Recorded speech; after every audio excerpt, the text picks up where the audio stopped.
ज्या मातेनं तुला जन्म दिला 9 महिने 9 दिवस तुला पोटामध्ये वाढवला बापानं हाडे काढे करून तुला मोठा केला उच्च शिक्षित केला तुझं लग्नही करून दिलं पण त्याच आई बापानं आज काय अवस्था आहे जोपर्यंत आई बाबा आहेत जिवंत जोपर्यंत आई बाबा आहेत जिवंत अरे जिवंतपणे सेवा कर तू होशील पुण्यवंत जिवंतपणे सेवा कर तू होशील पुण्यवंत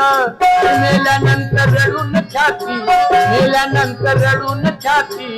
फोडू नको रे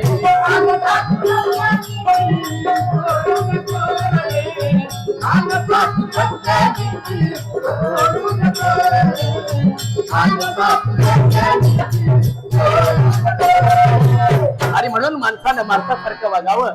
आई वडिलांची जिवंतपणे सेवा करावी कारण विठ्ठल आणि रुक्मिणी आई बापाच्या रूपानं आपल्या घरामध्येच आहे धन्यवाद